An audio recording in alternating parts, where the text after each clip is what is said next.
what if the reason you feel like constantly overwhelmed at work, Oh, yeah. and the reason kids today seem so anxious at school, just comes down to a simple problem of geometry?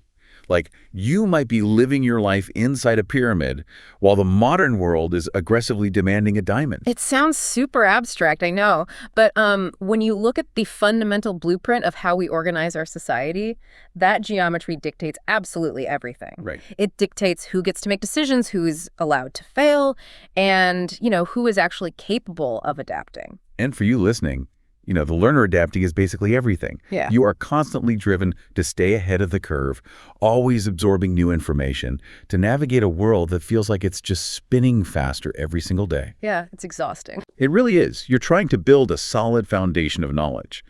But what happens when the blueprint for that foundation is, well, fundamentally flawed? Okay, let's unpack this.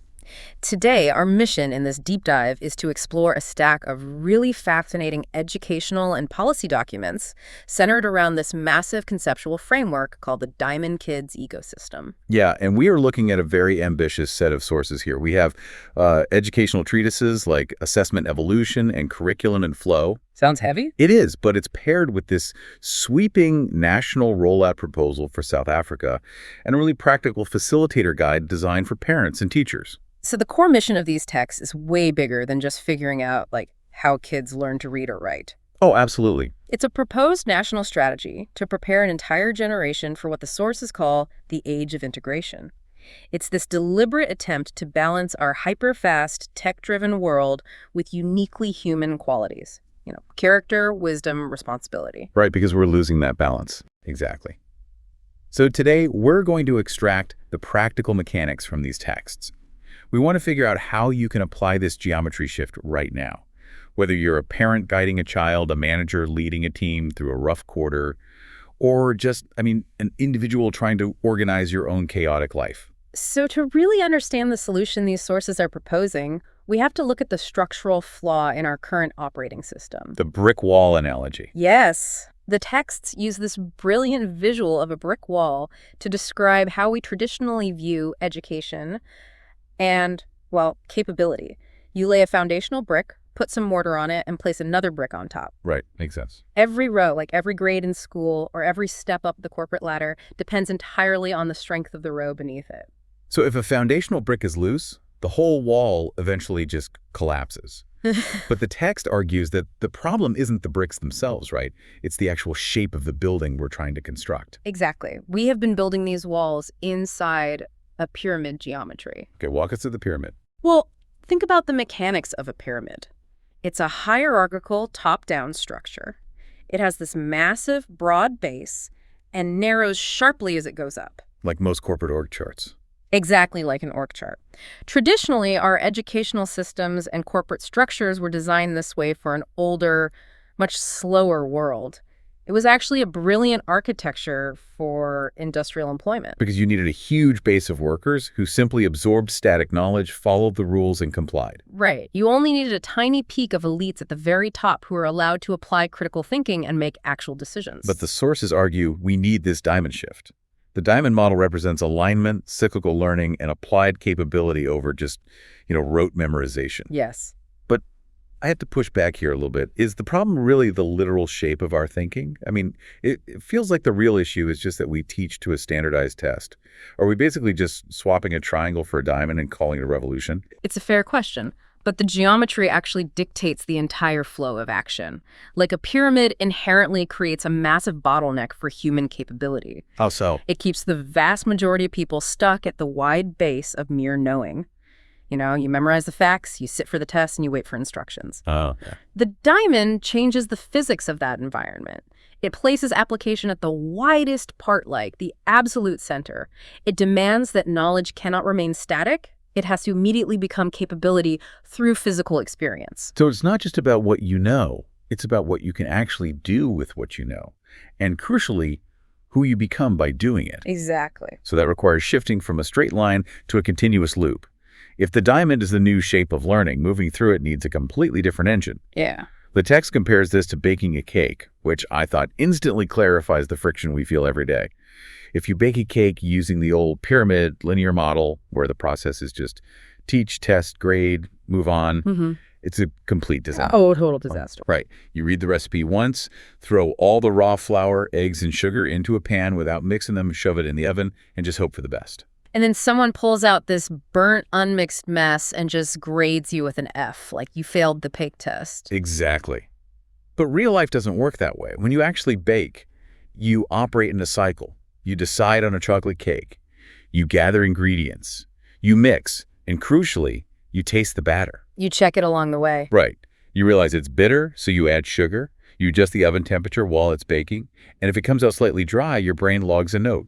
Like, next time, use less flour. And that dynamic, that constant adjustment, is the 8-step process cycle that sits at the very heart of the Diamond Kids ecosystem. Right. Every successful action basically follows this exact pattern. Okay, let's break down the 8 steps. Sure. So step 1 is the task, which is defining exactly what needs to be done. Step 2 is the plan, figuring out how you'll do it. Step 3 is develop, gathering the right resources and skills. Okay.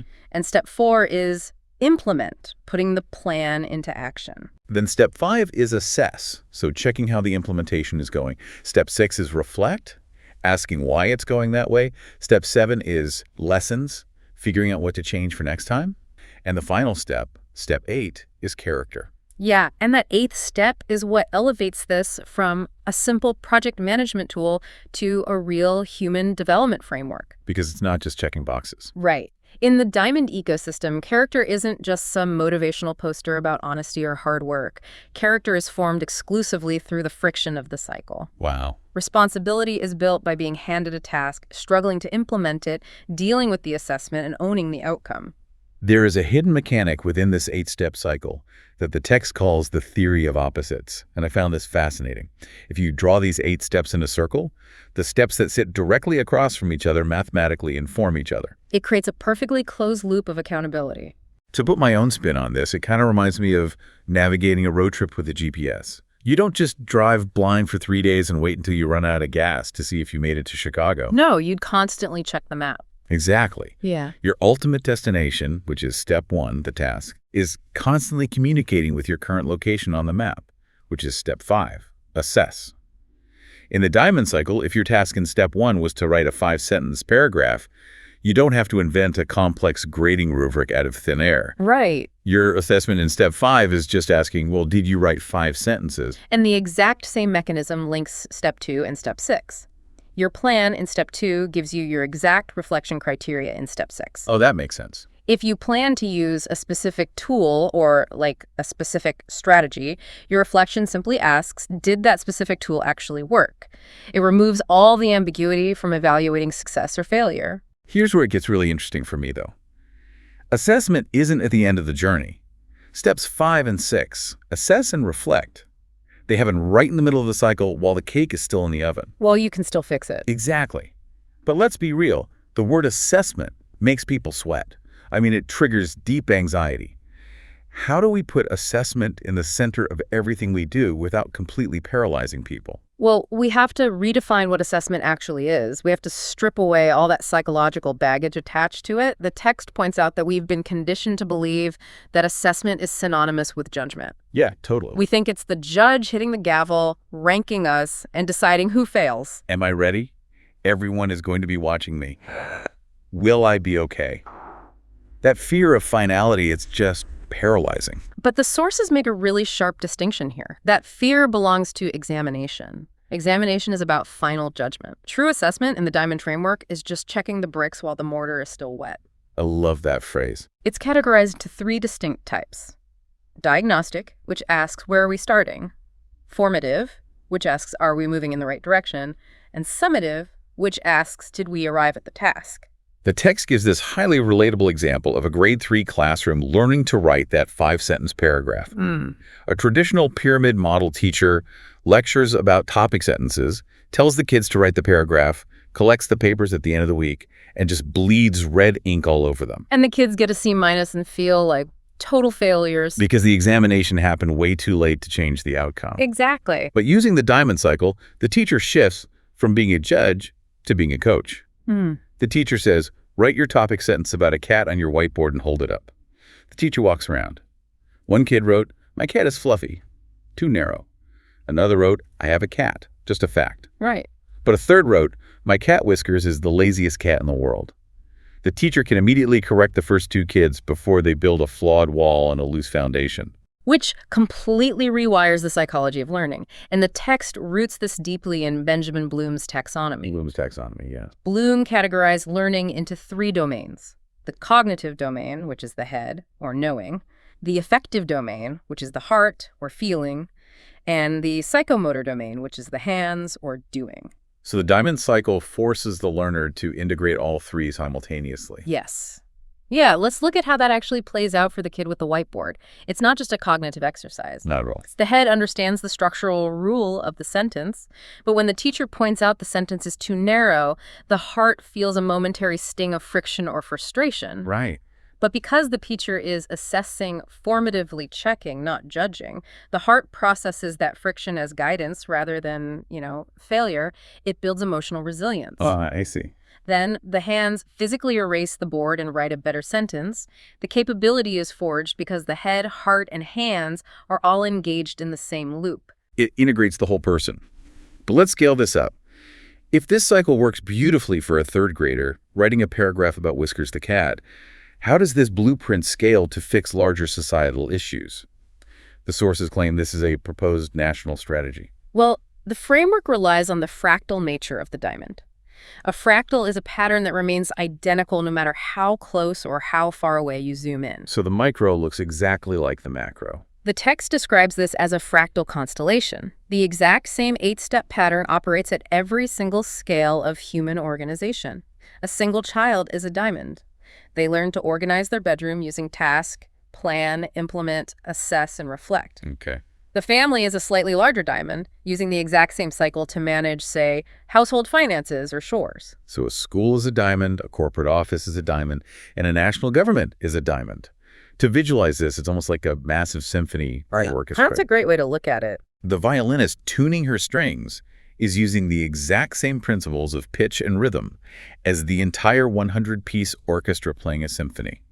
The underlying mechanics of problem solving remain identical, whether you're picking up toys or organizing a national supply chain. Exactly. And to make this shift possible across an entire society, the text introduces a language and mental model charter. Right, the language charter. Because you cannot change how a society operates if you don't first change the vocabulary they use to describe their reality.